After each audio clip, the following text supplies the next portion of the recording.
नमस्कार मैत्रिणींनो, सिटी मैत्रीणमध्ये तुम्हा सर्व मैत्रिणींचं खूप खूप स्वागत. हिंदू नववर्षाला सुरुवात झालेली आहे. या वर्षामध्ये आपल्याला काय काय करायचे आहे, आपल्यापैकी बरेच महिलांनी काही संकल्प देखील केलेले असतील आणि सिटी मैत्रीण या कार्यक्रमामुळे या नववर्षाची सुरुवात ही खूप छान होणार आहे. महिलांनो, तापमानाचा पारा हा दिवसेंदिवस वाढतच चाललेला आहे. सध्याचे तापमान 41 अंशापर्यंत पोहोचल्याने माणसासह प्रत्येक जीव हैराण झाला आहे. म्हणूनच घराच्या अंगणात गच्चीवर पक्ष्यांसाठी पाणी ठेवण्याचे आवाहन पर्यावरण प्रेमींकडून करण्यात येत आहे. उन्हाळ्यात ठराविक वेळेनंतर थंड पाणी पिऊन आपण स्वतःला उन्हापासून वाचविण्याचा प्रयत्न करतोय. असंच काहीसं पक्ष्यांचंही आहे.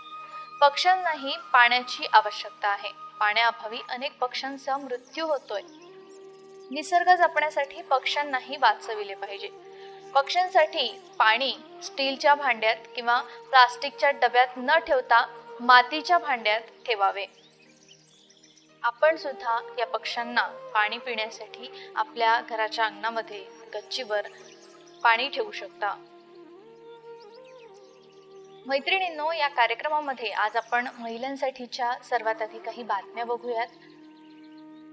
ही बातमी येत आहे महिला सक्षमीकरणाची आणि ही बातमी नेमकी काय आहे ते आपण सविस्तर पाहूयात. अर्थमंत्री निर्मला सीतारामन 2022-2023 या आर्थिक वर्षाचा केंद्रीय अर्थसंकल्प युनियन बजेट 2022 सादर करत आहेत. अर्थव्यवस्थेवर कोरोनाचा मोठा परिणाम झाल्याचे निर्मला सीतारामन यांनी सांगितले. केंद्र सरकारच्या या अर्थसंकल्पात महिला आणि बालकल्याण योजना आणल्या आहेत.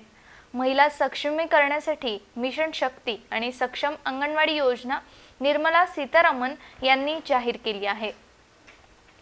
आमच्या सरकारने महिला आणि बालकल्याण विभागासाठी मिशन शक्ती, मिशन वात्सल्य, सक्षम अंगणवाडी आणि पोषण 2.0 सारख्या योजना तयार केल्या आहेत, ज्यामुळे महिलांना त्याचा लाभ मिळू शकेल, असं निर्मला सीतारामन यांनी सांगितले. तसेच 2 लाख अंगणवाड्या अद्ययावत करणार असल्याचेही निर्मला सीतारामन यांनी यावेळी सांगितले. बेटी बचाओ बेटी पढाओ उपक्रमाचे सकारात्मक परिणाम महिला सक्षमीकरण हे सरकारच्या सर्वोच्च प्राधान्यांपैकी एक आहे. मुलगा आणि मुलींना समान दर्जा देत सरकारने महिलांचे लग्नाचे किमान वय 18 वरून 21 वर्षे करण्याबाबत संसदेत विधेयकही मांडले. मुद्रा योजनेच्या माध्यमातून देशातील माता भगिनींच्या उद्योजकतेला आणि कौशल्यांना प्रोत्साहन दिले. बेटी बचाओ बेटी पढाओ उपक्रमाचे अनेक सकारात्मक परिणाम दिसून आले. शाळांमध्ये प्रवेश घेणाऱ्या मुलींच्या संख्येमध्ये वाढ झाली आहे. 2014च्या तुलनेत धोरणात्मक निर्णय आणि सरकारच्या प्रोत्साहनामुळे विविध पोलीस दलांमध्ये महिला पोलीस कर्मचाऱ्यांची संख्या दुपटीने वाढली आहे. दरम्यान अर्थमंत्री निर्मला सीतारामन यांनी सकाळी 11 वाजता संसदेत अर्थसंकल्प सादर करण्यास सुरुवात केली. देशात 60 लाख नव्या नोकऱ्या उपलब्ध करणार असल्याचेही त्यांनी यावेळी सांगितले. 2022-23 साठीचा अर्थसंकल्प सादर करताना निर्मला सीतारामन यांनी सांगितले की डिजिटल अर्थव्यवस्थेला प्रोत्साहन देण्यावर अधिक भर दिला जाणार आहे. देशाचा विकास दर 9.27% असेल अशी आशा त्यांनी व्यक्त केली. इतकेच नाही तर पुढील 5 वर्षात 60 लाख नवे रोजगार निर्मिती केली जाणार असल्याचेही त्यांनी यावेळी सांगितले. PM गती शक्ती योजनेच्या माध्यमातून पायाभूत सुविधेसाठी मोठी गुंतवणूक करणार आहे. रस्ते तसेच रेल्वे, हवाई, जलवाहतुकीसाठी गुंतवणूक केली जाणार असल्याचे निर्मला सीतारामन यांनी यावेळी सांगितले. त्याचप्रमाणे जागतिक दर्जाचा पायाभूत सुविधा उभारण्यावर भर देण्यात येणार आहे, असंही त्यांनी यावेळी स्पष्ट केले. महिला सक्षमीकरणासाठी मिशन शक्ती आणि सक्षम अंगणवाडी योजना निर्मला सीतारामन यांनी जाहीर केली आहे. यानंतर बातमी येत आहे महिला शक्ती कायद्यासंदर्भात. ही बातमी काय आहे ते आपण पाहूयात. इयत्ता 12वी पर्यंतच्या ग्रामीण भागातील विद्यार्थिनींना शाळेत जाण्यासाठी मोफत बस प्रवासाची सुविधा देणाऱ्या क्रांतिज्योती सावित्रीबाई फुले योजनेची घोषणा त्यांनी केली होती. या कायद्याच्या प्रारूपाचा अभ्यास करण्यासाठी नेमलेल्या विधिमंडळाच्या संयुक्त समितीस अहवाल सादर करण्यास सोमवारी मुदतवाढ देण्यात आली। ही संयुक्त समिती 15 डिसेंबर 2020 रोजी नेमण्यात आली होती। तिचा अहवाल सादर करण्यासाठी विधिमंडळाच्या आगामी अधिवेशनाच्या पावसाळी शेवटच्या दिवसापर्यंत मुदतवाढ द्यावी असा प्रस्ताव गृहमंत्री अनिल देशमुख यांनी मांडला। तो मंजूर करण्यात आला। याचा अर्थ जून-जुलैमध्ये होणाऱ्या अधिवेशनाच्या शेवटच्या दिवशी हा अहवाल सादर होईल। म्हणजेच पावसाळी अधिवेशनातही हा कायदा मंजूर होण्याची शक्यता पूर्णतः मावळली आहे। 1.5 वर्ष झाले तरी महाविकास आघाडी सरकारने महिला आयोगाच्या अध्यक्षांची नेमणूक केलेली नाही। याकडे भाजपच्या मनीषा चौधरी यांनी लक्ष वेधले। तर या होत्या महिला संदर्भातील काही बातम्या। यानंतर बघूयात महिला संदर्भातील काही हेल्थ टिप्स। वजन कमी करण्यासाठी वर्कआउट आणि आहार या दोहोंचे महत्त्व एकसारखे आहे। वजन घटवण्यासाठी कित्येक लोक डाएट योग्य पद्धतीने फॉलो करतात, तर या उलट काही जण खाण्यापिण्यावर चांगलाच ताव मारतात, पण जिम मध्ये भरपूर वर्कआउट देखील करतात। पण जर तुम्हाला आरोग्य निरोगी ठेवायचे असेल, तसंच फिट राहण्याची इच्छा असल्यास दैनंदिन आयुष्यामध्ये एक्सरसाइज आणि डाएट या दोन्ही गोष्टी महत्त्वाच्या आहेत, हे लक्षात घ्या। कारण पोषक आहार आणि नियमित व्यायाम केल्यास शरीर निरोगी राहण्यास मदत मिळते। भूक लागल्यानंतर आपण खाद्यपदार्थांचे सेवन करतो, पण नेमके काय खाल्ले पाहिजे यावरही लक्ष केंद्रित करत नाही। तसंच काही जण शारीरिक क्रियांकडेही पूर्णपणे दुर्लक्ष करतात। वजन कमी करण्यासाठी एक्सरसाइज आणि डाएटची भूमिका किती महत्त्वाची आहे हे आपण जाणून घेऊयात। जर आपण आहार विरुद्ध व्यायाम केला तर धावपळीच्या आयुष्यामध्ये कित्येकांना शांतपणे जेवणाचा आस्वाद घेण्यासाठी पुरेसा वेळ मिळत नाही। त्यांच्यासाठी व्यायाम करणं जवळपास अशक्यच गोष्ट। तसंच पोषक आहाराचे सेवनच केलं नाही तर तुम्ही वर्कआउट कसे करणार? हेल्दी डाएट फॉलो केल्यानंतरच एखादी व्यक्ती योग्य पद्धतीने एक्सरसाइज करू शकते। आपण ज्या स्वरूपात आहाराचे सेवन करत आहात त्याचा फिटनेस ऐवजी आपल्या शरीरावर अधिक प्रभाव पडतो। यासाठी पौष्टिक आहार तसंच वेळेवर जेवल्यास शरीर फिट राहण्यास मदत मिळू शकते। जर आपण आपल्या दैनंदिन आहारामध्ये मर्यादित स्वरूपात कॅलरीचे सेवन केलं तर आपण फिट राहू शकता। आपल्या आहारात अधिक प्रमाणात प्रथिनांचा समावेश करा। कॅलरी आणि चरबीयुक्त पदार्थांचे सेवन करणं टाळा। डॉक्टरांच्या सल्ल्यानुसार अशा प्रकारचे डाएट फॉलो केल्यास आपण कसरतीविनाही फिट राहू शकता। जेवणाचा आस्वाद घेण्यासाठी पुरेसा वेळ मिळत नाही, त्यांच्यासाठी व्यायाम करणं जवळपास अशक्यच गोष्ट। तसंच पोषक आहाराचे सेवनच केलं नाही तर तुम्ही वर्कआउट कसे करणार? हेल्दी डाएट फॉलो केल्यानंतरच एखादी व्यक्ती योग्य पद्धतीने एक्सरसाइज करू शकते। आपण ज्या स्वरूपात आहाराचे सेवन करत आहात त्याचा फिटनेस ऐवजी आपल्या शरीरावर अधिक प्रभाव पडतो। जंक फूड, पेय इत्यादी पदार्थांच्या सेवनाद्वारे आपल्या शरीरामध्ये कॅलरी जमा होऊ शकतात। नियमित स्वरूपात व्यायाम करूनही शरीरातील कॅलरीची पातळी नियंत्रणात राहत नसल्यास या समस्येकडे योग्य वेळीच लक्ष देणे आवश्यक आहे। संशोधनातील माहितीनुसार आपण खाल्लेल्या अन्नपदार्थांच्या पचन प्रक्रियेसाठी सुमारे 10% कॅलरी वापरल्या जातात।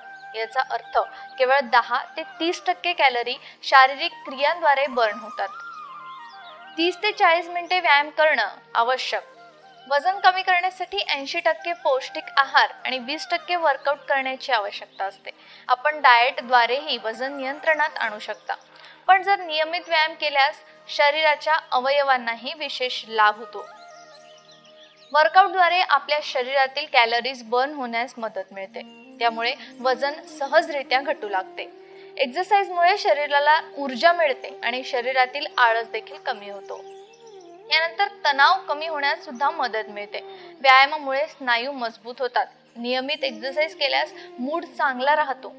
वजन घटवण्यासाठी कमीत कमी 30 ते 40 मिनिटे नियमित व्यायाम करणं आवश्यक आहे। जे लोक दररोज व्यायाम करतात त्यांना सकाळी उठण्यास त्रास होत नाही। व्यायामामुळे हृदय रोग, रक्तवाहिन्यांचे विकार आणि वजन वाढणे यासारख्या समस्यांपासून हळूहळू सुटका होण्यास मदत मिळते। तर या होत्या काही हेल्थ टिप्स। यानंतर करिअर गाईड या भागामधला CA श्याम माहेश्वरी यांचा दुसरा भाग आपण आज पाहणार आहोत. चला तर मैत्रिणींनो, CA श्याम माहेश्वरी हे कुठल्या प्रश्नांची उत्तरे देत आहेत हे आपण बघूयात. मैडम, आपको पता है क्या, अपनी जो हॉबी रहती है ना वो 4 घंटे की हॉबी होती है, पर वो अपने को 20 घंटे की एनर्जी देती है. तो मुझे ऐसा लगता है कि करियर के साथ में आपने अपनी एक हॉबी भी चालू रखनी चाहिए, because you know it gives you positive energy. जैसे मुझे है ना, मुझे स्पोर्ट्स खेलना पसंद है. अगर आप देख रहे होंगे तो यहाँ पे मैंने बहुत सारी ट्रॉफीज, क्योंकि मैं मेरे काम के साथ में मेरे स्पोर्ट्स को जिंदा रखता हूँ, क्योंकि वो बहुत नेसेसिटी है. तो कभी भी मतलब हाँ, मैं इस चीज़ को अगर आप देखेंगे ना कि आजकल पेरेंट्स प्रेशराइज बहुत हो चुके हैं. इस बार अगर आप देख रहे होंगे, अगर आपके भी कजिन्स में होंगे, किसी की 10th की एग्जाम होती तो क्या होता है जनरली उनके साथ में होते हैं सब लोग टेंशन. घर के बच्चों के ज़्यादा पेरेंट्स टेंशन में होते हैं, और इतना टेंशन, हाँ इसका 10वीं का साल है, इस बार उसको बाहर नहीं भेजेंगे, इस बार 12वीं का साल है. आप मुझे बताइए बाहर कितने दिन जाना है? अरे 2 दिन चले जाएगा, उसकी 5 दिन की ये. आजकल जो है ना, parents are very pressurised for the studies. आप एक चीज़ अगर समझ लीजिए, देखिए कैसा होता है मालूम है क्या, आज करियर उसका है, प्रेशर उसको समझने दीजिए. तू बाहर मत जा, तू ये मत कर, तू वो मत कर. इससे क्या होता है मालूम है क्या, कहीं ना कहीं आप मुझे बताइए, अगर मैं आपको कोई चीज़ के बारे में नहीं बोलूँ तो आपका सोच क्या चलेगी?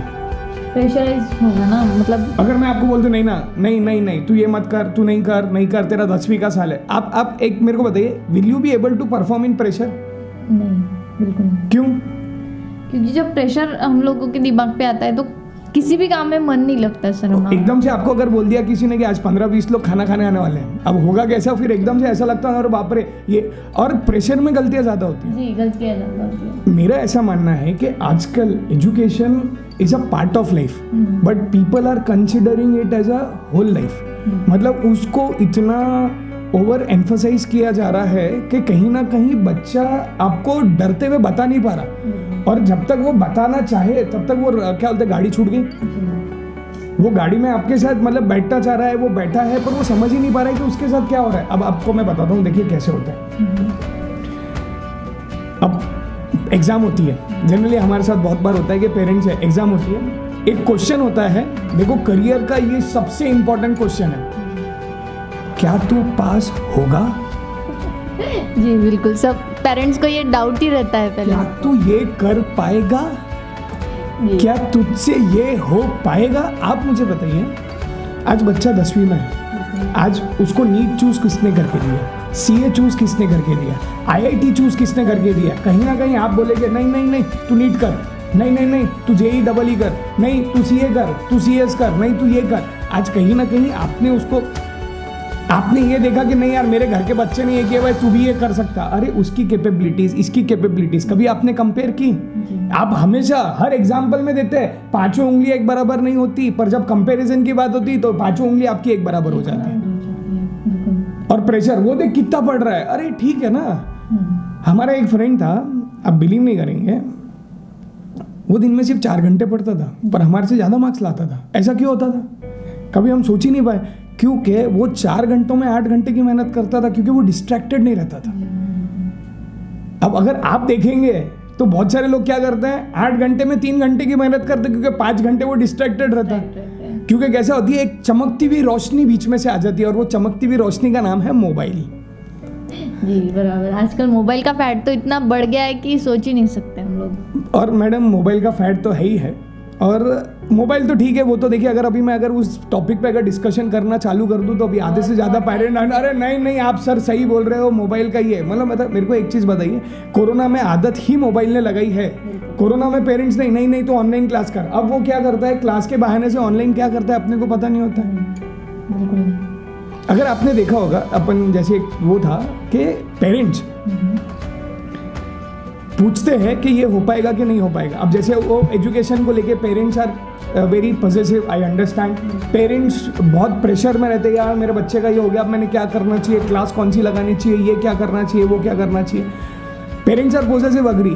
पर सबसे पहले अगर किसी ने आपको बोल दिया कि क्या ये हो पाएगा, तो आप मुझे बताइए आपको क्या लगता है वो आपसे चीज़ हो पाएगी कि नहीं हो पाएगी? पहले ही डाउटेबल है ना सर ये सब चीज़ें, तो मतलब हम लोग पहले ही सोचते हैं कि हो पाएगा या नहीं हो पाएगा, हम लोग ऐसे बोलना चाहिए ना, नहीं ये होगा ही। हाँ, ये आपको लगता है पर कोई ये यूज करता? नहीं, बिल्कुल नहीं। अगर आप मुझे बताइए, आपका बच्चा सबसे पहले किसको देख के बड़ा हो रहा है?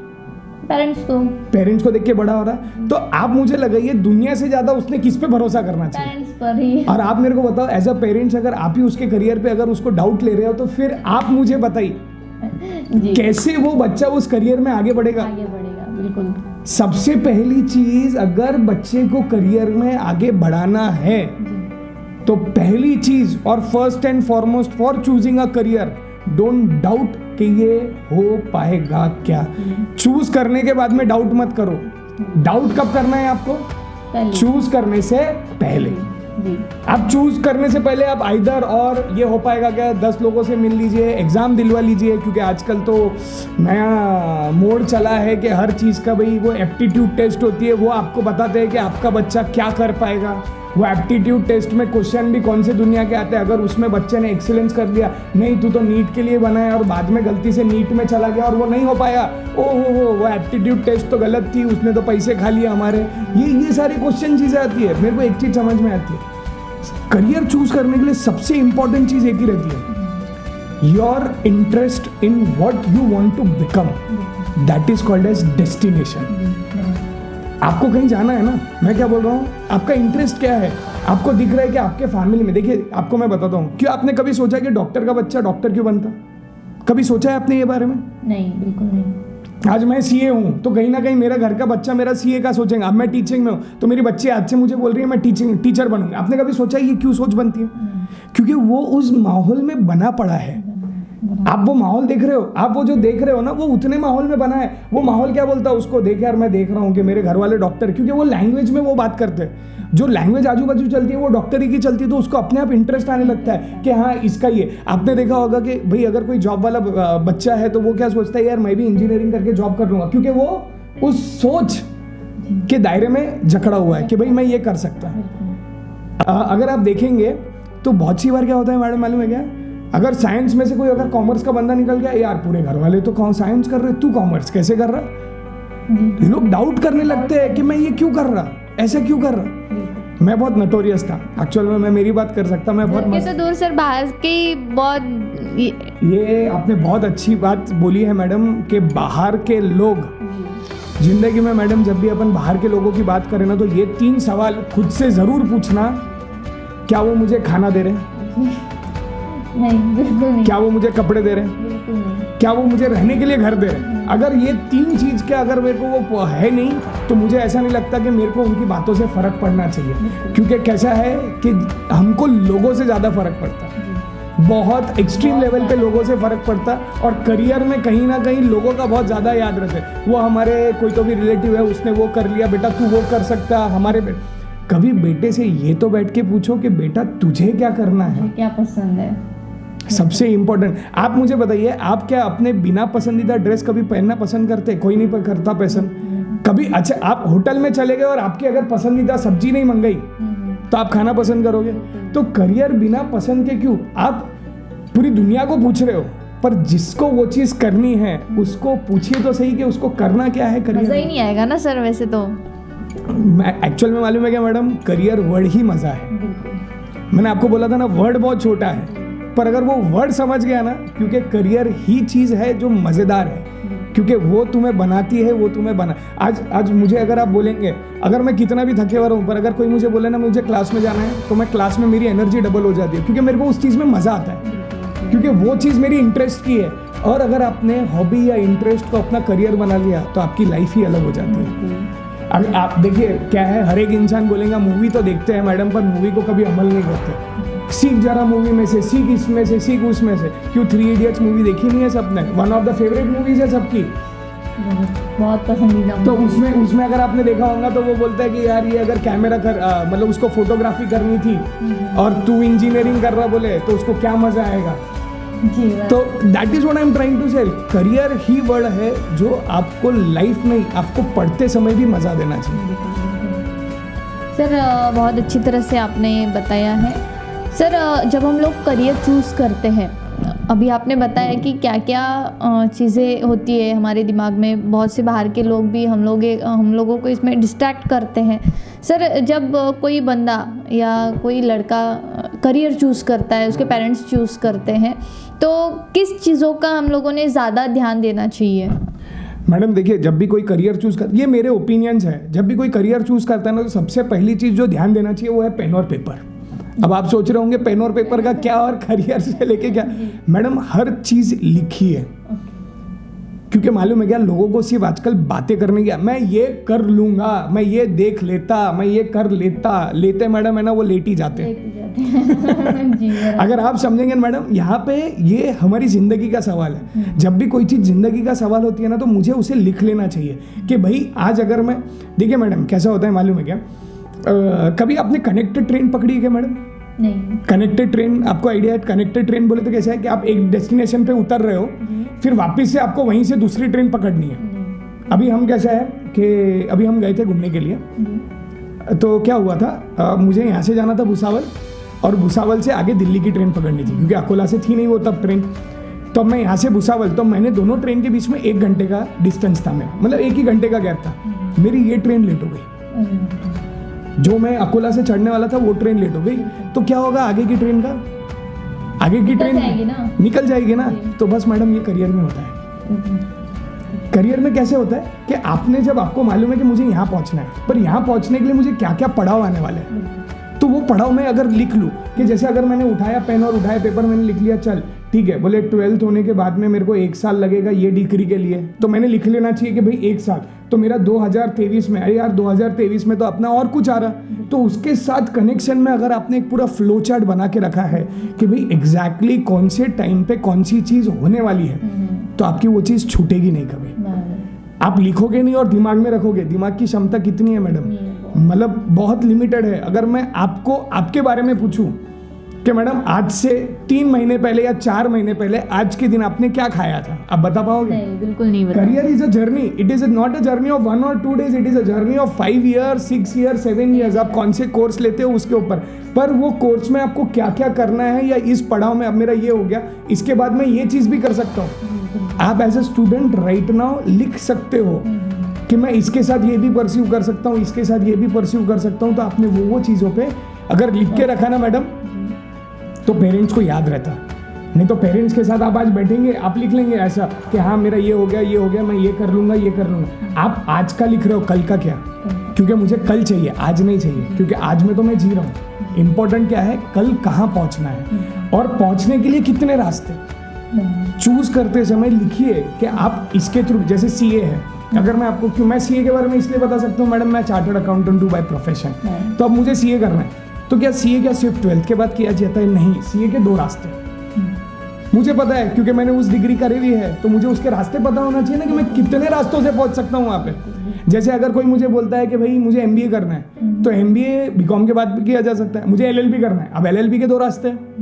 आप 12th के बाद 5 year का कोर्स कर सकते हो, नहीं तो बीकॉम के बाद का कोर्स बीकॉम के बाद कर सकते हो। तो ये सारी चीजें, रास्ते पता होंगे, तो अगर एक छूटा तो दूसरा रास्ता अवेलेबल है। तो हमेशा एक प्लान का बैकअप प्लान होना चाहिए कि अगर ये नहीं हुआ, पर अगर बैकअप प्लान नहीं है मैडम, तो होता क्या है मालूम है क्या? बैकअप प्लान नहीं रहा तो एक चीज होती है, वो है फ्रस्ट्रेशन, टेंशन, पेशेंस नहीं है, और क्या है, कहीं ना कहीं वो चिड़चिड़ापन निकलता है। और जब वो चिड़चिड़ापन निकलता है तो वो माहौल खराब करता हो जाता है, सभी इंसान डिस्टर्ब हो जाते हैं मैडम। और ये आजकल, मैं ये नहीं बोलूँगा, आजकल की जनरेशन में ये थोड़ा पेशेंस लेवल जो है वो थोड़ा, हाँ, करियर को लेके, बिकॉज कैसा है, इम्पल्सिव है।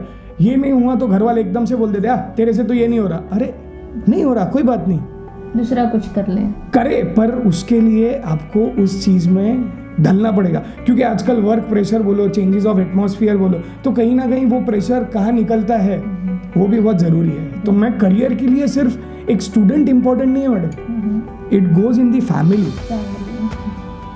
आप जब 10वीं करते हैं ना, तो पूरे घर को प्रेशर रहता है। तो और बहुत इंपॉर्टेंट होता है, 10th और 12th is considered as a like a war. अभी वॉर जैसा रहता है वो कि भाई अभी अपने को ये चीज़ करनी है करके। तो मुझे ऐसा लगता है कि पेन और पेपर लेना चाहिए और करियर को वो सारी चीज़ों के जॉट डाउन कर लीजिए। आपकी स्ट्रेंथ क्या है, आपकी वीकनेसेस क्या है और आपको एग्जैक्टली क्या देखना चाहते हैं। जैसे मैंने अपने आप को सोचा था कि भाई अपने से जॉब नहीं होता है, तो अपन ने क्या करना चाहिए, मैंने की है। मैंने ऐसा नहीं है, मैंने लंदन में भी जॉब किया। फॉर्च्यून 500 कंपनी है FMEL बोल के, फ्लीट मैनेजमेंट यूरोप लिमिटेड। अगर आप देखेंगे गूगल करके तो कार्गो शिप्स का काम था। मैंने 8-9 महीने वहाँ पे जॉब किया। मैं जब जॉब कर रहा था तो मुझे ये चीज़ समझ में आ गई कि यार अपन नहीं बंदिश में रह सकते किसी के। ये मेरा नेचर था। मैं किसी के अंडर में ज़्यादा काम नहीं कर सकता क्योंकि मैं खुद का ही काम करना पसंद करता हूँ। तो फिर मैं वहाँ से आके मैंने मेरी CA की डिग्री कंप्लीट किया। अब देखिए अपॉर्चुनिटीज़, ये अपॉर्चुनिटी है ना, ये सिर्फ लोगों के लिए वर्ड है, मेरे लिए लाइफ है।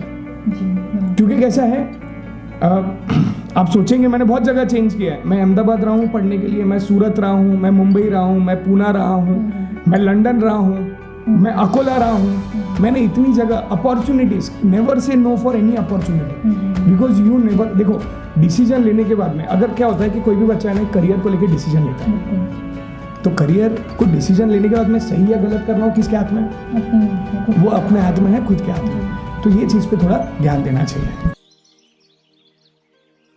Career guide CA Shyam Maheshwari यांचा करिअर गाईडचा दुसरा भाग आपण उद्या दुपारच्या कार्यक्रमात पाहणार आहोत.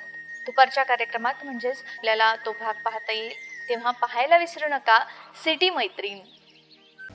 खुशखबर मैत्रिणींनो, गेले 2 वर्षांपासून आपण ज्याची अगदी आतुरतेनं वाट बघत होता ती वेळ आता संपली आहे. सिटी मैत्रीणचे कार्यक्रम लवकरच सुरू होत आहेत. गुढीपाडव्याच्या शुभ मुहूर्तावर नोंदणी सुरू होते आहे. संपूर्ण वर्षभर विविध कार्यक्रम, सहल, स्पर्धा, तुमच्यात दडलेल्या कलागुणांना सर्वांसमोर आणण्याची सुवर्ण संधी आणि तुम्हाला तुमच्या हक्काचे व्यासपीठ प्राप्त होणार आहे. ते म्हणजे फक्त आणि फक्त सिटी मैत्रीणच्या माध्यमातून. तर मग तयारीला लागा वर्षभर एन्जॉय करण्यासाठी आणि आजच आपली नोंदणी निश्चित करा. सिटी चॅनलच्या गांधी रोड स्थित कार्यालयात 500 रुपये नोंदणी शुल्क अदा करत नोंदणी करा. आणि हो मैत्रिणींनो, तुम्ही गिफ्ट घ्यायला विसरू नका. ऑफिस वेळेत तुम्ही सिटी चॅनलच्या गांधी रोड स्थित कार्यालयातून गिफ्ट घेऊन जाऊ शकता.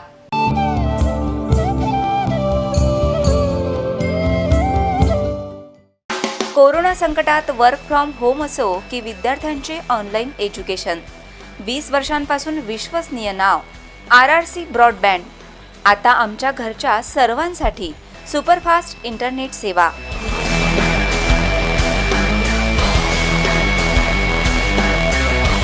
चोवीस तास मिळवा 100 Mbps ची स्पीड. RRC broadband.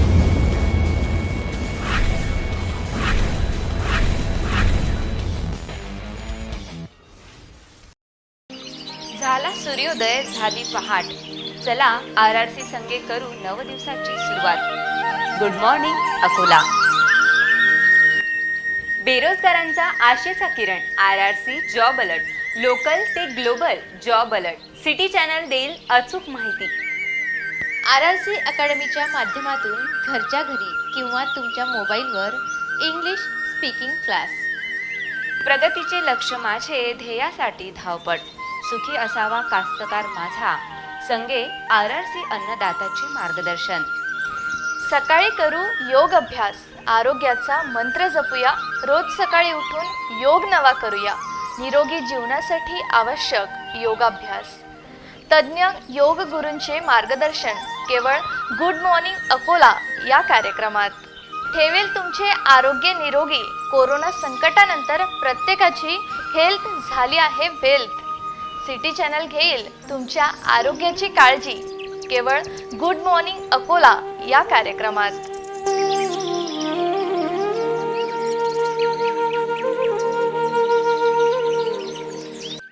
मैत्रिणींनो, इंग्लिश स्पीकिंग क्लासचा दुसरा भाग आज सकाळी गुड मॉर्निंग अकोला या RRC नेटवर्कच्या कार्यक्रमात आम्ही दाखविला. पण आपल्यासारख्या व्यस्त गृहिणींसाठी आम्ही इंग्लिश स्पीकिंगचा क्लास पुन्हा प्रसारित करत असतो. तेव्हा पाहूयात प्राध्यापिका कीर्ती सराफ मॅडम RRC अकॅडमीच्या इंग्लिश क्लासमध्ये काय शिकवित आहेत.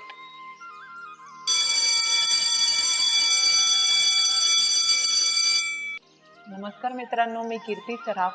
आजच्या इंग्लिश स्पीकिंग सेशनमध्ये आपल्या सगळ्यांचं स्वागत करत आहे. RRC नेटवर्कनी इंग्लिश स्पीकिंगचं जे सेशन आहे हे अगदी एका क्लिकवर आपल्यासाठी आणून ठेवलेलं आहे. आपल्याला द्यायचे आहेत फक्त 15 मिनटं. या 15 मिनटामुळे आम्ही देणार आहोत तुम्हाला कॉन्फिडन्स, इंग्लिश बोलण्याचा कॉन्फिडन्स. मी तुम्हाला मागच्या सेशनमध्ये पण सांगितलं होतं की आम्ही तुम्हाला इंग्लिश शिकवणार नाही आहोत, कारण इंग्लिश हे तुम्हाला ऑलरेडी येतं. फॉर एक्झाम्पल, आपण एक एक्झाम्पल घेऊया.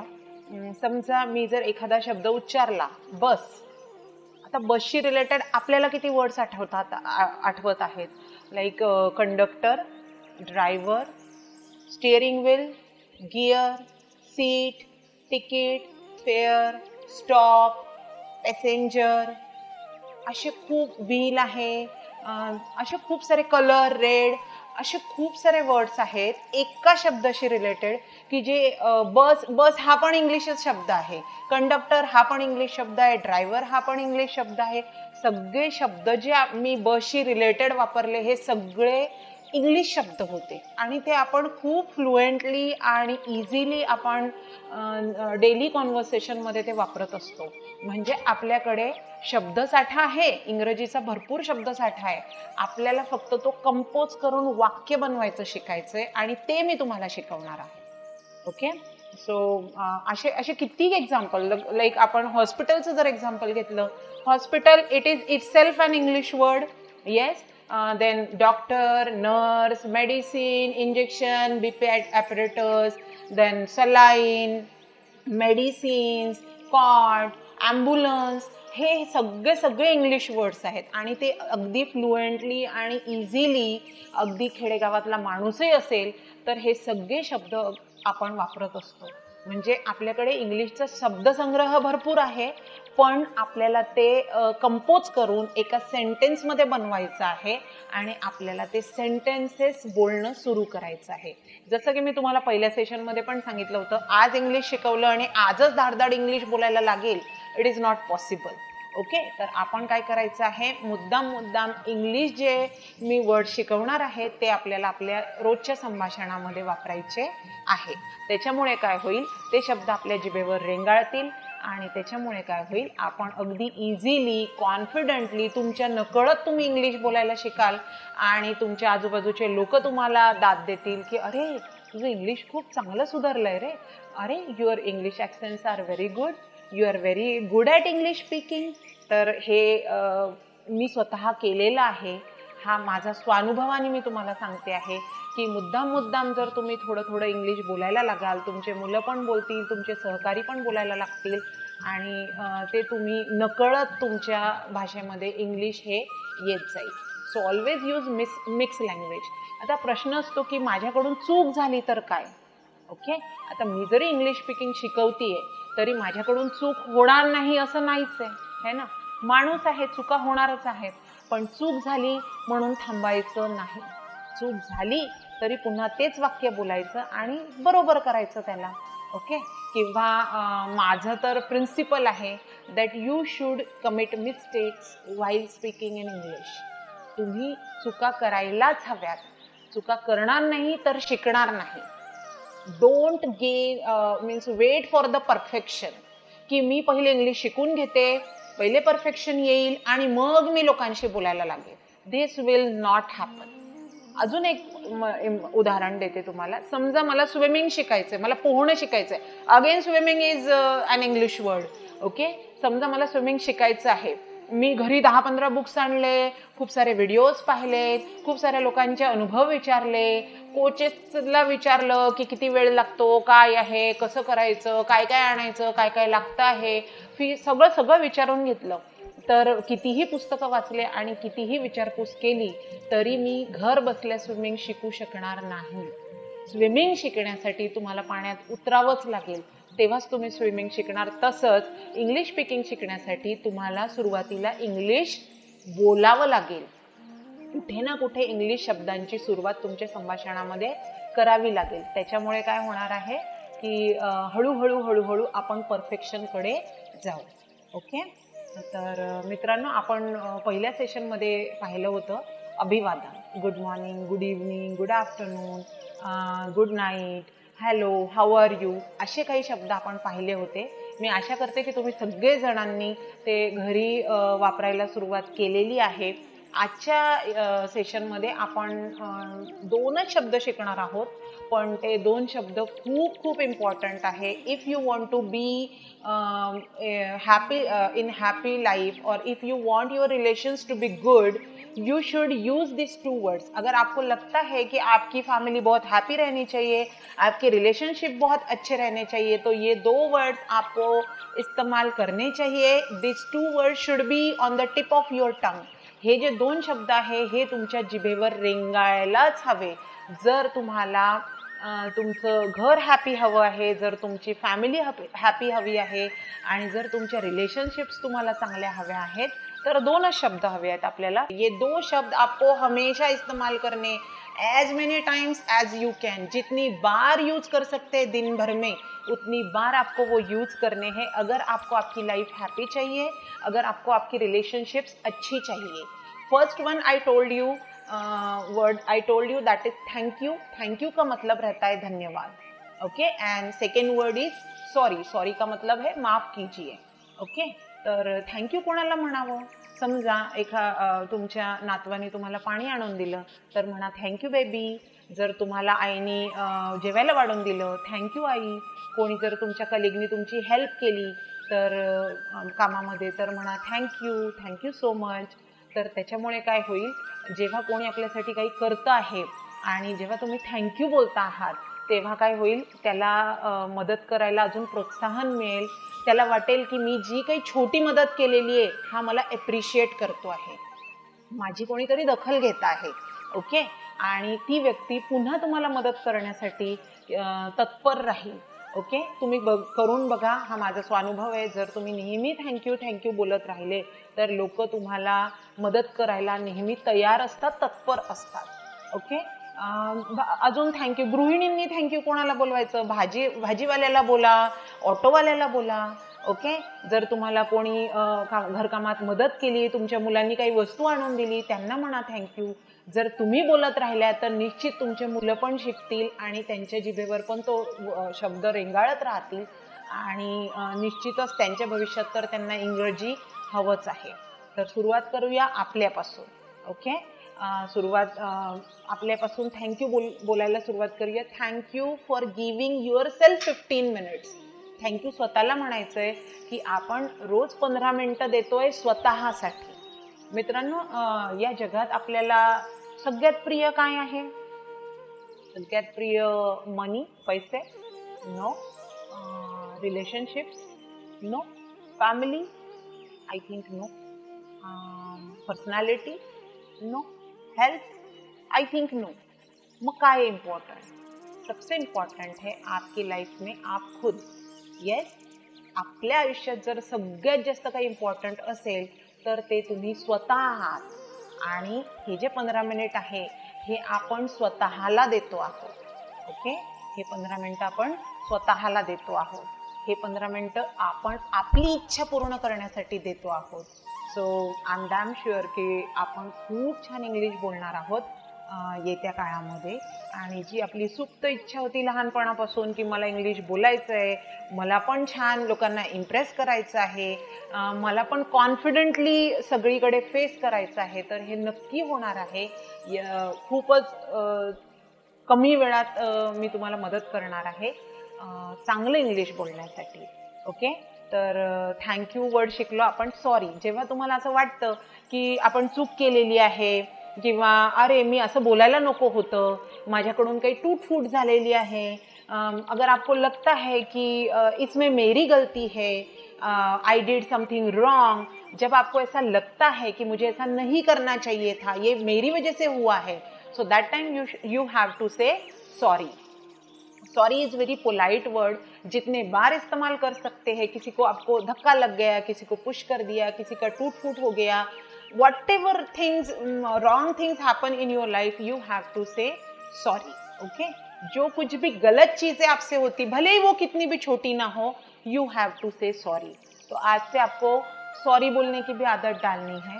सॉरी बोलने की वजह से क्या होता है, जो आगे के जो बिग कॉन्ट्रावर्सीज है, जे खूप मोठे मोठे वाद असतात ते तिथेच टळतात, ते तिथेच थांबतात. कारण तुम्ही तेव्हा इमिडिएटली माफी मागितलेली असते आणि समोरचा तुम्हाला दखल घेतो त्याची, की अरे यांनी चूक केली आणि यांनी माफी मागितली आहे ना. तर मग जे आपले मोठे वाद होणार आहे, जे बिग कॉन्ट्रोवर्सीज होणार आहे, तुमच्या रिलेशनशिपमध्ये कुठे प्रॉब्लेम होणार आहे, भांडण होणार आहे, मोठं भांडण होणार आहे, ते तिथे स्टॉप होतं कारण तुम्ही सॉरी म्हणता. तर आजपासून आपण हे 2 वर्ड्स अजून आपल्या कॉन्व्हर्सेशनमध्ये जितक्या वेळ यूज करता येईल दिवसभरातून तितक्या वेळ आपल्याला सॉरी आणि थँक्यू म्हणायचं आहे. आता समजा कोणी मला जर थँक्यू म्हटलं तर मी उत्तर काय देणार ते पण आपल्याला इंग्लिशमध्ये आलं पाहिजे. थँक्यू तर शिकलो आपण, पण कोणी मला थँक्यू म्हटलं, आपण दुसऱ्यांना म्हणणार आहेत, पण कोणी आपल्याला थँक्यू म्हटलं तर आपण काय आन्सर द्यायचं? आपण द्यायचं आहे you are most welcome, my pleasure. You are most welcome म्हणजे तुमचं स्वागत आहे. तुम्हाला पुन्हाही काही गरज पडली तर मी नेहमी मदत करायला तयार आहे, तर तुमचं स्वागत आहे. You are most welcome. My pleasure. My pleasure म्हणजे suppose if somebody says thank you ma'am, so you have to say my pleasure. My प्लेजरचा अर्थ आहे मला खूप आनंद झाला. प्लेजर म्हणजे आनंद, हॅपीनेस. मला खूप आनंद झाला तुम्हाला मदत करून, तर माय प्लेजर पण म्हणू शकता. किंवा काही काही लोक नो मेन्शन म्हणतात, पण नो मेन्शन थोडं रूड वाटतं. Generally don't use no mention. काही काही लोक यूज करतात. Don't use no mention. Better you use thank you sorry you are most welcome, it's my pleasure. हे 2-3 वर्ड्स मला जास्त पर्सनली आवडतात. नो मेन्शन थोडं रूड वाटतं, की नाही थँक्यू म्हणण्याची काही गरज नाहीये. गरज आहे. आजच तर शिकलो आपण की thank you, you should say thank you every time. Okay. त्याच्यानंतर जर कोणी आपल्याला सॉरी म्हटलं तर आपल्याला त्याला रिस्पॉन्ड करायचंय it's okay, no need, it's okay. It's okay म्हणजे तुम्ही त्यांची जी अपॉलॉजी आहे, जी माफी आहे, ती तुम्ही ॲक्सेप्ट केलेली आहे आणि तुम्ही त्यांना माफ केलेलं आहे. तर त्या व्यक्तीला सुद्धा छान वाटतं की माझ्याकडून एवढी मोठी चूक झाली, मी सॉरी म्हटलं आणि ह्यांनी इट्स ओके म्हटलं.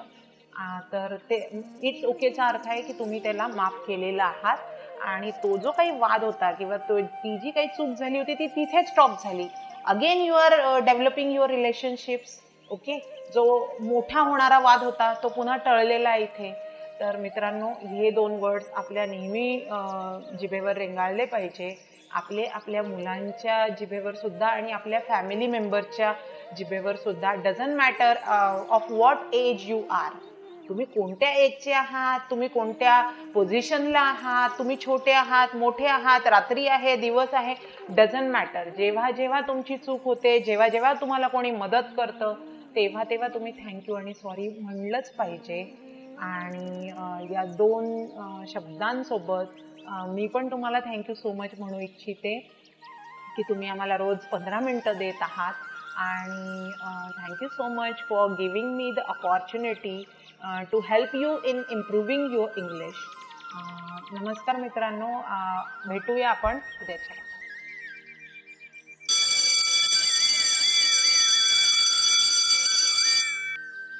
मैत्रिणींनो, तुम्ही आता RRC अकॅडमीच्या इंग्लिश स्पीकिंग क्लासमध्ये प्राध्यापिका कीर्ती सराफ मॅडम यांनी घेतलेला क्लास पाहिला. मैत्रिणींनो, तुम्ही आमचे यूट्यूब चॅनल सबस्क्राईब केले नसेल तर लगेच आमचे सिटी चॅनल अकोला हे यूट्यूब चॅनल सबस्क्राईब करा.